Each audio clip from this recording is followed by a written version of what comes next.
You're listening to the Infinite Banking Mastery Podcast. Did you know that you could build a tax-free pool of wealth that's liquid and accessible all your life while building your retirement nest egg? Gain full control of your financial future and stop relying on the government and banks. The wealthy have already discovered this wealth-building secret.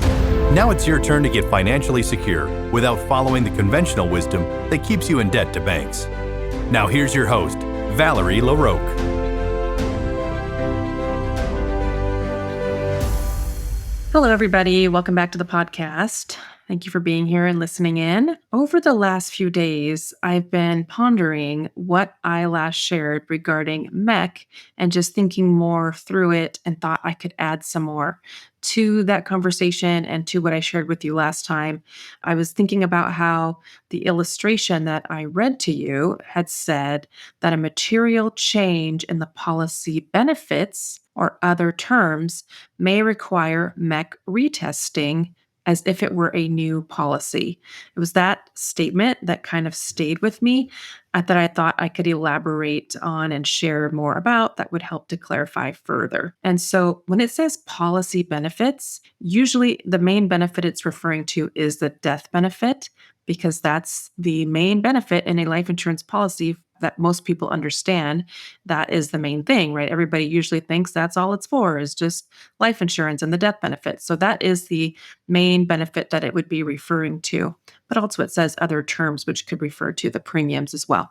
So what it's saying is to be careful of material change in policy benefits. They're referring to things like substantial changes or structural changes. And so when I'm thinking of a substantial change to a whole life policy or the whole life policy benefit, I'm thinking of the term rider, because when you add a term rider, that term rider is going to drop off sometime in the future. You're not going to leave it on there indefinitely, because if you say have a level term rider, it's going to have a fixed price. That term rider will have a fixed price for a number of years, say 10 years, 15 years, 20 years. It even goes to 30 years, depending on your age and the company and all of that. So when you put a term rider onto the contract, if it's a level term rider, it's intended to be there for the amount of years that was illustrated.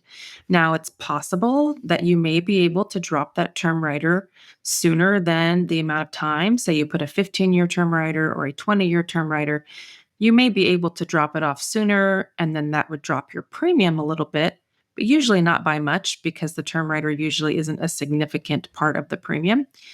But so you sometimes can drop it off, but you're not going to want to drop it off too soon or without checking with the company to make sure that dropping it off isn't going to cause a MEC, because dropping that term rider off is going to cause a substantial change in premium, the death benefit, because it's going to cause your death benefit to drop significantly all of a sudden.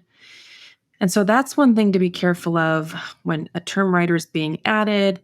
You really don't want to have a whole lot of term on there, because in the future, it's going to have to drop off. And if you have, say, $1 million term rider, then that whole $1 million is going to come off of your policy, and it's going to be a dramatic drop in the benefit, and the MEC testing is ongoing. And it can happen when there's a substantial change in benefits. So that's why having a sizable term rider may not be the best thing. Now, I'm not saying it's automatically going to MEC in that future time. Really just depends on the policy, the premiums, how much the funding, or how much you funded into it. There's a lot of factors. I'm just saying it's a risk. And it's a risk that we don't really need to take in most cases. Sometimes it might make sense for someone. I'm not going to blanket statement and say it will never make sense for anyone, but you just want to have a lot of caution. And going forward as you're funding the policy, if you have a really large term rider like that, you'll probably want to take more caution and just check in with the company and make sure your policy is still on track to be a non-MEC contract. Because in the past, I actually have had policies or helped somebody with a very large term rider because they had an inflow of cash from an inheritance or selling a large asset. And so we, on purpose, were trying to get cash in as soon as possible, because these clients that I'm thinking of, wanted to get that cash in quick. They wanted to get it out of the bank or whatever.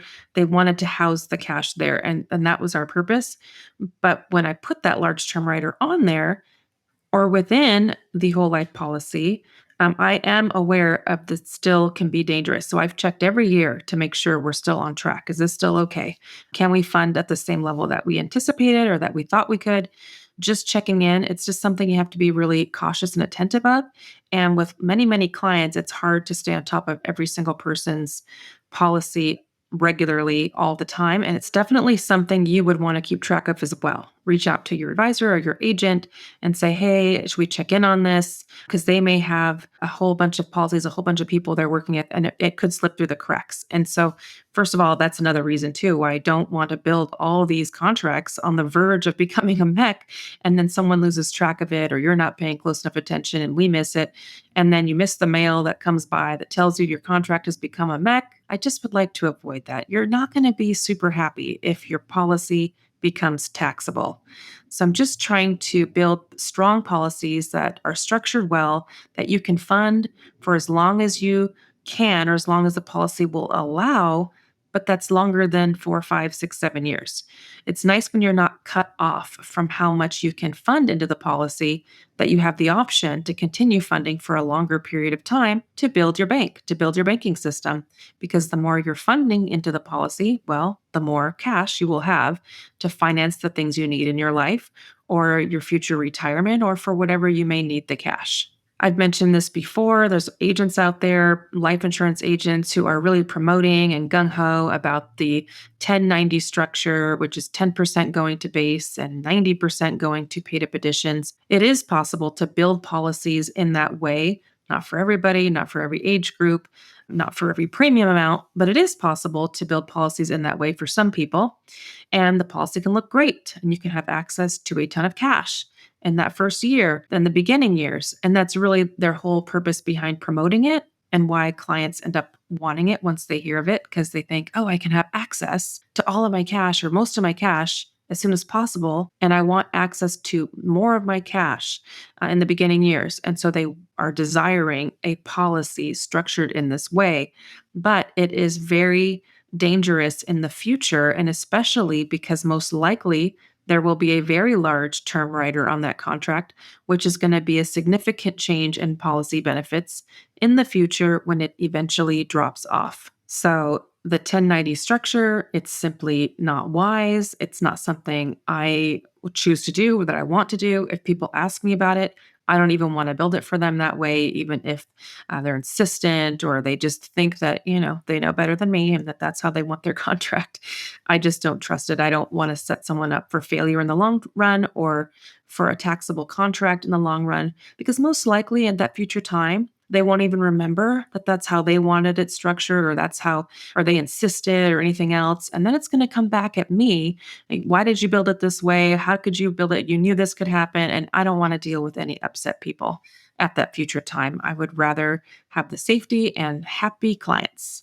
And sometimes it's not even possible to build a contract with a 10% base and 90% paid up additions, because the term rider is so sizable that it takes up so much of that base premium that you can't even add enough term, because it will shrink that base even further down, because the 10% that's remaining is going to be going towards both base premium and term insurance.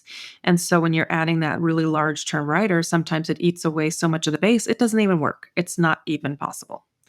But yes, exciting. Get as much cash in as soon as possible. Use more of your cash. Of course, that would be great if we could do that without the risk. But if you do want to do that, we're doing it at what cost? Quite a large cost, because later on you could end up having quite real costs of tax and possibly penalty if you're trying to access your cash before you are 59 and a half, because it comes with that 10% penalty once it becomes a modified endowment contract on withdrawing or borrowing any of the earnings in the contract. Another thing to consider is that, like I mentioned, if you want the ability to fund the paid up additions for as long as possible, you will want the higher base premium, because that's what's going to allow you to fund paid up additions for more years.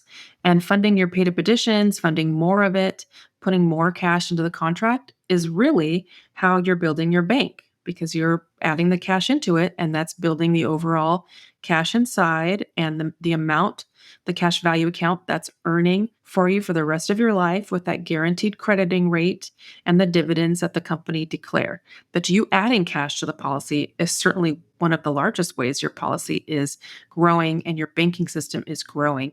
And then you're growing the amount of cash that's earning those guaranteed rates and the dividends for the rest of your life. So it's growing your bank. And if you've happened to have read Nelson Nash's book, Becoming Your Own Banker, you might notice that he doesn't talk about term writers at all. It's not in his book, it's not in his illustrations that he put in his book, his sample illustrations. He doesn't talk about it because he builds solid policies with solid base premiums. And he's just saying, here, you can structure a policy this way, add a rider that's available to add to your policy, the paid up additions rider, and then have access to way more of your cash and take over the debts and financing in your life.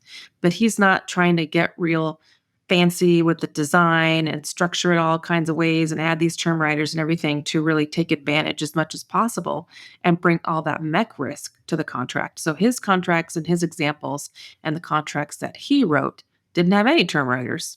His policies were built solid. And I've talked a lot in my podcasts and different episodes where you can acquire a separate term policy that you can convert in the future and create a separate second or third or fourth whole life policy from that term because you're not required to convert the whole amount of term at once. If you have $1 million term contract, you can convert 100,000, 150,000, whatever amount you want up until you've converted the full 1 million.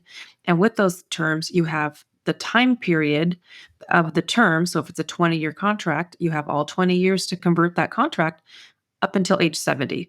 So depending on when you acquire that contract, you have that full term period up until your age 70. So I talk a lot about acquiring these term policies because it can help to boost up your total death benefit protection for your loved ones, since oftentimes we are minimizing the death benefit in a whole life contract. And it also locks in your current health rating and your insurability for future whole life in the future with no more health underwriting or financial underwriting.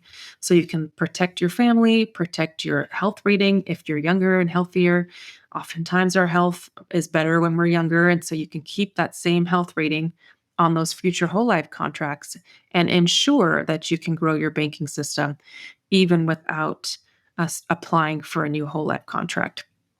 However, those term riders inside of your whole life contract that are being added internally into your whole life contract, which is a different thing, sometimes people want to convert those. And you can convert those. The only danger is you don't want to convert them too soon. If you have it on there for a period of time, it may need to be there that whole time. It may need to stay for that full 10, 15, 20, 30 years that it was added into your whole life contract when you constructed it in order to keep that contract from becoming a MEC. You don't just want to think you can swoop on in there and convert that term whenever you feel like it, whenever you feel like growing your system. If you have more cash, you have an inheritance, you have a tax return, you have an influx of cash flow. You can't just say, oh, yeah, I have that term rider in my whole life policy. I think I should convert that because maybe I had a sickness or I'm not insurable anymore or whatever, and I want to convert that term. Most likely it will cause your contract to MEC, especially if you're converting it too soon or before the full time period finishes. Now, you certainly can check in with the company and see if it's possible to convert that term sooner than the end of it initially, the end of the initial illustrated time frame, and it may be possible. You may certainly be able to do that, but you just want to be careful because you never know and you don't want to cause your whole life policy to become a MEC. In the future, when that term rider drops off from within your whole life policy, the death benefit drops and gets closer to the cash value account all of a sudden. And when the death benefit and cash value account get close together too soon, too quickly, this can cause a MEC. So that's why I want to be really cautious with the term rider. When I build whole life policies for my clients built for the infinite banking concept, I try to keep any term riders to a minimum. I have used them, I do use them, but I try not to make them super huge that then we have something really to be paying attention to each year or when it drops off for sure. I don't want you to have a substantial or structural change in the future that could cause your policy to MEC because that MEC testing is ongoing.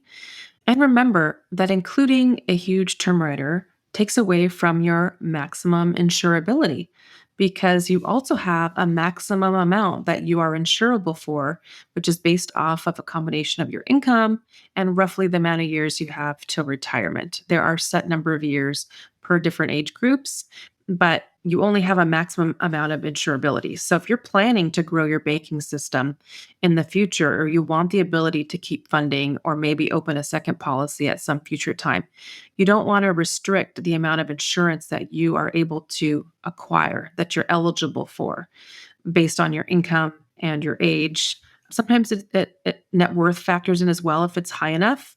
But ultimately, you just don't want to burn out your maximum insurability on term insurance riders within whole life contracts, maybe a separate term policy to get you to your maximum insurability that you can then convert whenever you want into a whole life policy to grow your banking system. But if that term is within your whole life policy, you're not going to be able to easily convert it out. You got to be way more cautious. So, anyway, that's all I have for you today. Thanks as always for listening. And if you'd like my help, if you'd like to partner, if you'd like to look into how infinite banking could work for you and your family, feel free to reach out to me at Valerie@alphaomegawealth.com. I look forward to meeting you and I hope that you have a great week. Take care.